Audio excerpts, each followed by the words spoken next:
Good morning and welcome back to Down to the Root. It is Saturday morning, so day 6 of the project.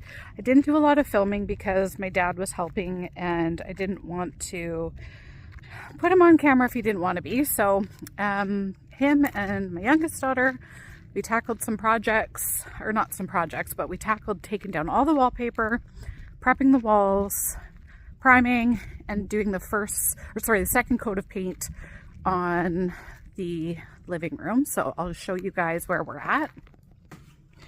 Okay, so as you can see, we are still in full mode of renovating, but here we are, the second coat of paint. So sorry, I just put my keys down there. So this is, as I said, the second coat. This paint color is called White Dove, and what we're going to be doing is taking this gray and this wood, and I started sanding it down already and getting it prepped to paint, and that's going to be what's called Revere Pewter. So we've taken down all the wallpaper, and you will notice too that the crown, which had at once been the same dark gray as the wood trim here around the windows, that was all dark gray, and we've painted that out the same as the White Dove. So it's coming along. The bathroom, you guys wouldn't have seen, but this all used to be wallpaper as well, and we've painted it out what's called lemon cream. It's the light that really doesn't do it justice in here. It's a very soft, nice yellow. So it'll be looking like a little cottagey bathroom. So that's day 6. So I have to let the cottage walls dry for the next week. And then what I'm going to do is tape everything off, finish sanding all of the doors and the trim around the windows and the sills. And then we're going to paint that out the Revere Pewter next weekend. So that's my goal for that. But today we have a different project. So I need to work on the chickens. So I'm going to take you over to the chickens and show you and introduce you to the Down to the Roots flock. So here at Down to the Roots, we live, I've got a horrible hairdo today, but that's what happens when you're spending your Saturdays running around. So on Down to the Roots, we have just shy of 2.5 acres, and I do plan on taking you guys on a great tour of the property and some thoughts and plans that we have. So this is coming up to the garden and the chicken area. The previous owners had donkeys here. And again, please excuse the mess. We've really been working on trying to bring this space together. So here was where they had the donkeys. This was their donkey paddock, and we've converted it into my garden, which is still a work in progress, and the chicken run. So as you can see, I've got some butternut squash growing and some strawberries. Unfortunately, my thought process of having some DIY deer prevention did not work, and they completely helped themselves to all of my gardens, including my poor tomatoes. It was a lesson learned. That is going to be a project for another day.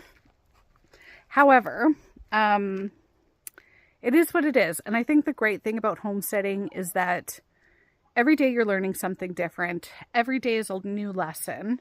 And to be kind to yourself. It's really hard if you're just starting out and you don't know what you're doing. And thinking just because your property has a small little fence around the garden space that the deers aren't going to get in because they didn't touch it until you put in a garden.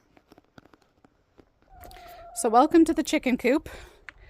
This is Winifred. She is a gorgeous zombie chicken, also known as moonbeam. So they lay a gorgeous white soft cream egg. Hello, my chickens. This is Lucy. She is a gorgeous black star, and she leaves kind of a soft pinky beigey color. That is Sticky Feet. Our youngest daughter named her. That is Chickaletta. Anybody who has kids with the Paw Patrol obsession, that is Chickaletta. She lays gorgeous blue. This is Betty. She is a German Bielefelder. I'm probably saying that wrong, but there you go. That is Susan. She is a silky sex link and one of the sweetest chickens. Loves to cuddle, kind of broods easy, but she's very, very sweet. Elliot is our Australorp. She is one of our original chickens, and that's Charlie. And way back there is I call her like the office manager, the HR manager. That's Gertie or Gertrude. She never has time for anybody's business. And in here is Mabel. Mabel's Brahma, I think, mixed. She's got gorgeous, fluffy little feet. However, she is in the coop. This is the coop that we actually moved to the property from our old urban property that we had. So again, she's one of our original chickens, but she's in there because she has decided that she is going to eat all the eggs. If anybody has any ideas how to get her to stop, I have literally tried everything I can possibly think of. I've done the mustard eggs. I've done the fake eggs. I've done rocks. What else have I done? Oh, the blinders. I am on TikTok, so you can see where I put the blinders on her, and I referred to her as Beaky Blinders Mabel because she's just going after them, and nothing I do. I've increased her protein, scrambled eggs, oyster shells. So if I did buy some rollaway nesting boxes, which is going to be one of my projects today. I have to clean that out. And I bought some magnetic clips from Winners today to put on some shadows. So this is the rollaway nesting box. I got to clean it up. Let's see if we've got any eggies in there. Oh, we got one that's stuck. That is a Susan egg. And we got another one over here. Oh my goodness me.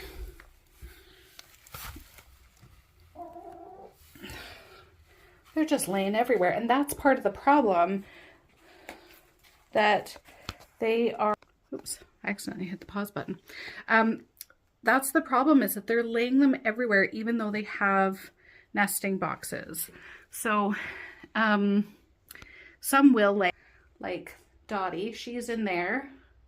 She's also a sapphire gem. She lays a gorgeous blue egg.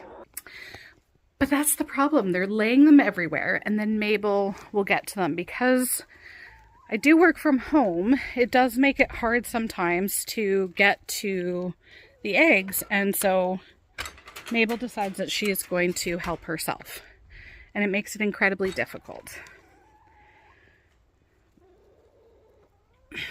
All right, so today I went on a bit of a tangent, so I apologize about that, but today I got to clean out the coop, top it up. I do the deep litter method. And at some point, I'm going to get some compost bins over here so that I can compost all my girls' manure and garden scraps and everything like that, so I can use it for the garden. I am going to try and edit that, but I don't have all the fancy equipment. I'm just rolling with my phone to share my journey. So this is Chickaletta's egg, which is quite funny because, and I don't know if it's just my glasses, but it almost looks like it's got a green hue to it, which makes me kind of sad because I did just recently lose one of my girls. Her name was Edna, and she was a gorgeous splash Americana kind of Easter egger. I think it was worms that got to her, and that's another thing. It's really hard when you are just learning all the things that can impact your chickens, and it can be really hard to beat yourself up, but you need to try really hard not to. So I've just got a snow shovel. And it works really, really great when you are doing the declutter method. You just kind of scrape up the shavings, loosen it up. The great thing about they will do this themselves through their scratching and exploring. But every once in a while, I do like to come in here and just kind of do it up myself a little bit, turn it over, and then top it up with fresh shavings. And then by the time that you actually need to do a deep clean, all the chickens have done the composting for you because of the nitrogen in their poop. So it's really a nice, easy way, one, to keep down the ammonia in your coop, which is super important. That was unfortunately a hard lesson I learned our first winter here. So we've only lived in our homestead for just coming up a year, and unfortunately we did lose some chickens again because I thought that one of the sheds on the property would be a really great coop for them. It was up near the house. I thought I'd be able to keep my eye on them, and unfortunately it was not a good idea. So what I'm going to do here is do a quick scrape off of this. That's their roosting bar that we built. I am going to give it a quick spray with some disinfectant. It's a mixture, it's a bleach water mixture, and it dries really quickly, but it just helps keep the ammonia and any bacteria that might kind of make the chickens sick.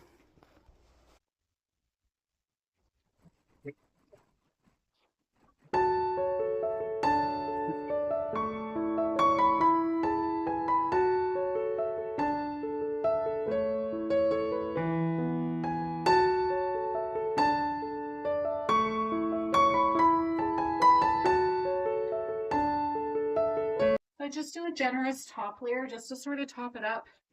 The chickens will come in here and they will scratch it up all on their own, but it just gives it an opportunity to sort of freshen it up and take care of any, ammonia and things like that might be upsetting to chickens and harmful to them. So this was the old donkey barn that we did convert into for the chickens. It's got a sliding barn door, but my husband and I put up this plywood door, put on a little handle here so that I can close it off if I need to if I'm in here. And then we installed an automatic chicken door, which I've really appreciated. Before I'd have to come and let them out and put them back in at night. And they actually adapted to it really a lot quicker than I thought. I was a little bit nervous that they would kind of stay out all night and be party animals, but no, they adjusted really, really well, which is fantastic. I'm doing this method with the chicken, with the bedding. I don't find that I go through bedding a lot, because I just do enough to sort of give them a fresh top layer. And it's really helped to keep the ammonia down and the smells down. They don't like it when I come in here with the big bag. They sort of freak out, but I think they know what I'm doing, which is kind of nice.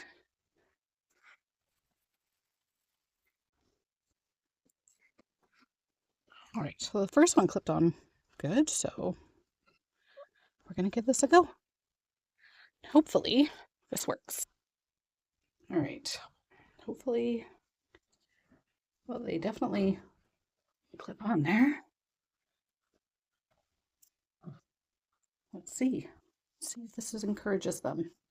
May not know until tomorrow because they've already kind of laid most of their eggs for the day. All right, so put those on, and these two seem to be the most popular nesting boxes, so we'll give these ones a go and see if anybody else kind of gets intrigued by that. I have one other shade here that I bought these from Buckerfields, and my chickens had never actually used nesting boxes before.